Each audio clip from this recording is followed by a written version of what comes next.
ایک صاحب نے سوال پوچھا، کہنے لگے میلاد کس کو منانا چاہیے؟ میں نے کہا اس بیٹی کو منانا چاہیے میلاد جو زندہ ہوتی تھی تو دفن کر دیا جاتا تھا، پر میرے رسول نے فرمایا اب جو بیٹی پالے گا نا میں اس کا بازو پکڑ کے جنت میں ساتھ لے کے جاؤں گا۔ میں نے کہا میلاد اس ماں کو منانا چاہیے جس کا بیٹا گلے میں رسی ڈال کے ماں کو منڈی میں بیچ آتا تھا۔ میرے مصطفیٰ کریم نے فرمایا جنت 7 آسمانے کے اوپر سدرۃ المنتہا کے پاس تھی، پر میں نے وہاں سے کھینچ کے لا کے ماں کے قدموں کے نیچے رکھ دی ہے۔ میلاد اس باپ کو منانا چاہیے جس کی اولاد ڈنڈوں سے مارتی تھی، پر رسول کریم علیہ السلام نے فرمایا سن لو سن لو سن لو، اب جس کا ابا راضی ہوگا اسی کا اللہ راضی ہوگا۔ میں نے کہا میلاد اس غریب کو منانا چاہیے جو بھینس کی طرح بکری کی طرح منڈی میں بکتا تھا، پر مصطفیٰ نے کالے رنگ والے حبشی غلام کو سینے سے لگا کے کہا غریبوں کو چھوٹا نہ سمجھنا، میں اللہ کا رسول جب جنت میں جاؤں گا تو آگے بھی غریب ہوں گے، پیچھے بھی غریب ہوں گے، دائیں بھی غریب ہوں گے، بائیں بھی غریب ہوں گے۔ فرمایا امیر ویٹنگ لسٹ میں ہوں گے، 500 سال بعد جنت میں جائیں گے، غریبوں کے لیے جنت کے دروازے 500 سال پہلے ہی کھلوا دوں گا۔ اسے منانا چاہیے، میلاد منانا چاہیے۔ اور میں نے کہا مولوی سن، تجھے پوچھتا کوئی نہ، تیرا ذکر کوئی نہ کرتا، لیکن تو ممبر پہ بیٹھا ہے، تو محمد عربی کے نام کا کھا رہا ہے، تو علی کے نام کا کھا رہا ہے، تو عمر عثمان اور ابو بکر کے نام کا کھا رہا ہے، تو اسنین کا صدقہ کھا رہا ہے۔ تجھے نہ تیری کبھی کسی نے برادری پوچھی، نہ کبھی تیرا کسی نے ایڈریس پوچھا، نہ کبھی کسی نے تیری سند پوچھی، لوگ تیرے نعرے لگاتے ہیں، لوگ تیرے ہاتھ چومتے ہیں۔ پھر مان جا کہ تجھے صبح بھی میلاد منانا ہے، شام بھی میلاد منانا ہے، اور تجھے یہ کہنا چاہیے خس خس جنہ قدر نہیں میرا ایتے صاحب نو وڈیائیاں میں گلیاں دا روڑا کوڑا، ایتے محل چڑھایا سائیاں، تیرا کام تھا تیری آنکھیں بھیگی رہتی۔ اور اس بوڑھے کو بھی میلاد منانا چاہیے جس کے بارے میں میرے نبی پاک نے فرمایا سفید داڑھی والے کی جس نے عزت کی اس نے تو رب کی عزت کی، اس نے تو رب کی عزت کی میرے بھائی۔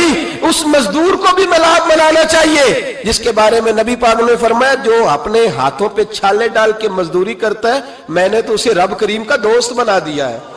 ہر اس طبقے کو میلاد منانا چاہیے جسے میرے رسول نے عزت عطا فرمائی۔ اس بہن کو بھی میلاد منانا چاہیے جس کے بارے میں نبی پاک نے فرمایا اگر کسی کا باپ چلا جائے اور اس کے حصے میں بہنیں آ جائیں، 4 بہنیں، 3 بہنیں یا 2 بہنیں بیاہ کے جو آیا تبے سے، میرے محبوب نے فرمایا میری انگلیاں جڑی ہوئی ہیں نا، اس طرح میں اسے اپنے ساتھ جوڑ کے جنت میں لے کے جاؤں گا۔ اس بہن کو میلاد نہیں منانا چاہیے۔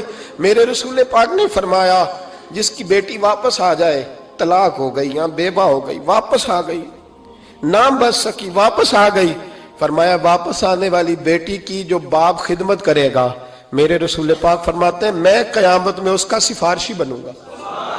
تو اس بیوہ کو اور طلاق یافتہ کو میلاد نہیں منانا چاہیے؟ وہ اس رسول کا ذکر نہیں کرے گی جس نے اتنا درجہ دے دیا، اتنا نواز دیا؟ اور تجھے تو صبح و شام میلاد کرنا چاہیے تھا، تجھے تو صبح و شام درود کرنا چاہیے تھا، سلام کے گجرے بھیجنے چاہیے۔ یا رسول اللہ کہتے تیری زبان جو ہے وہ ہر وقت تر رہنی چاہیے تھی، تو بحث کر رہا ہے، تو اس پہ دلیلیں دے رہا ہے، تو اس پر باتیں کر رہا ہے۔ حضرت عمر سے پوچھنا، حضرت عمر سے، جناب اسامہ بن زید رضی اللہ تعالیٰ عنہ حضور کے غلام تھے، نبی پاک ان سے بڑا پیار کرتے تھے۔ ایک جنگ میں پیسے آئے تو حضرت عمر فاروق رضی اللہ تعالیٰ عنہ نے 25,000 دیا اپنے بیٹے کو، اور اسامہ بن زید کو 50,000 دینار دیے۔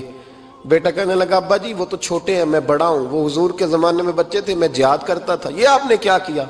تو حضرت عمر رو پڑے، کہنے لگے بیٹا یہ تیرے باپ کے سر پر جو عزت کے بال ہیں یہ مصطفیٰ کے اگائے ہوئے ہیں۔ یہ نبی پاک، اسامہ سے نبی پاک کا پیار بڑا تھا، حضور کی محبت بڑی تھی۔ بیٹا اس کے ناک سے ریٹ نکلتی تھی تو رسول پاک اپنے ہاتھوں سے صاف کر دیتے تھے، حضور اس کو گود میں بٹھاتے تھے۔ میں کیسے بھول جاؤں رسول پاک کے احسانات کیسے۔ حضرت عمر جا رہے تھے تو مکے کے رستے میں ایک تنا آیا، کھجور کا خشک تنا، حضرت عمر نے اس کو بازوؤں میں لے کے رونا شروع کر دیا۔ عمر کیا ہوا؟ کہنے لگے یہاں تو میں اونٹ چرایا کرتا تھا، یہاں، اور میرا باپ مجھے مارا کرتا تھا، دیکھو آج عمر نعرہ لگاتا ہے تو کیسر و کسرا کام، او بھائی اصلہ نال جے نیکی کریے، ہاں ہاں ہاں ہاں اصلہ نال جے اصلا نال جے نیکی کریے تے وہ نسلاں تاک نہیں بھول دے ہاں بے اصلا نال نیکی کریے تے پھول کنڈیاں نال تول دے. اور سن تیری دنیا بھی حضور کے صدقے بنی اور تیری قبر میں بھی کوئی ساتھ نہیں جائے گا, کوئی ساتھ نہیں جائے گا. قبر میں بھی مصطفیٰ کریم صلی اللہ ہو. اور دیکھنا قبر کے اندر بھی کبھی کوئی گیا ہے؟ قبر میں بھی رسول پاک, قبر میں بھی رسول پاک, قبر میں بھی رسول پاک. میرے استاد فرمایا کرتے تھے بتاؤ جس قبر میں نبی پاک آئیں گے وہاں عذاب کیا ہونا ہے؟ جب حضور ہی آ گئے تو عذاب کیا ہونا ہے؟ نبی پاک تو جدھر سے گزر جائیں رب وہ جگہ جنت بنا دیتا ہے. وہاں کیا عذاب ہونا ہے؟ وہاں تو دیدار ہونا ہے. تیری قبر میں بھی نبی پاک. اور حضور نے فرمایا میزان عمل پہ عمل تلیں گے تو پھر بھی میں تمہارے پاس ہوں گا. حضور علیہ السلام نے فرمایا پل صراط سے گزرو گے تو پھر بھی میں تمہارے پاس ہوں گا. اور میرے رسول پاک علیہ السلام نے فرمایا جب تم جنت میں جانے لگو گے تو پھر بھی میں تمہارے. تو بتا تیرے رسول تو ہر وقت تیرے ساتھ ہے, تو کب کب نبی پاک کے ساتھ ہوتا ہے؟ تو بتا نا تو کب کب نبی پاک کے ساتھ؟ میں چھوٹے جلسے کا قائل ہوں, لمبی محفل میں گزارش کرتا ہوں دوستوں سے کہ لمبا جلسہ نہ کرو. لیکن ایک جگہ پہ میں گیا تو ایک بڑے پڑھے لکھے آدمی نے مجھے کہا مولانا ان کو سمجھائیں, آدھی رات تک بٹھائے رہتے ہیں, ان کو سمجھائیں. میں نے کہا میں سمجھاؤں گا پر آپ بھی ذرا اپنا لب و لہجہ تھوڑا دھیما کریں. تو پوری رات نہیں نبی پاک کے لیے جاگا اور میرے رسول تو ساری حیات تیرے لیے جاگتے رہے, ساری رات. محبوب نے کیا کہتے ہیں بریلی کے امام اعلی حضرت فرماتے ہیں ان کی مہک نے دل کے غنچے کھلا دیے, وہ جس راہ چل دیے ہیں کوچے بسا دیے ہیں, میرے کریم سے گر قطرہ کسی نے مانگا دریا بہا دیے, دربے بہا دیے ہیں. اور اللہ کیا جہنم اب بھی نہ سرد ہوگا؟ اللہ کیا جہنم اب بھی نہ سرد ہوگا؟ رو رو کے مصطفیٰ نے دریا بہا دیے, رو رو کے مصطفیٰ نے. اور پھر کہنے لگے رو رو کے مصطفیٰ نے ان کے نثار کوئی کیسے ہی رنج میں ہو جب یاد آ گئے ہیں سب غم بھلا دیے, جب یاد آ گئے ہیں سب غم. اسی لیے تو ہم کہتے ہیں میلاد کھل کے مناؤ.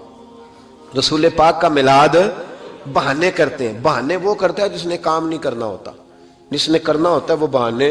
اعلیٰ حضرت نے جو پروگرام دیا وہ بڑا لمبا چوڑا ہے, کب تک کا تجھے کیا بتائے. اعلیٰ حضرت فرما گئے حشر تک ڈالیں گے ہم, حشر تک ڈالیں گے ہم پیدائش مولا کی دھوم, اور مثل فارس نجد کے قلعے گراتے جائیں گے اور خاک ہو جائیں عدو جل کر, مگر ہم تو رضا دم میں جب تک دم ہے ذکر ان کا سناتے جائیں.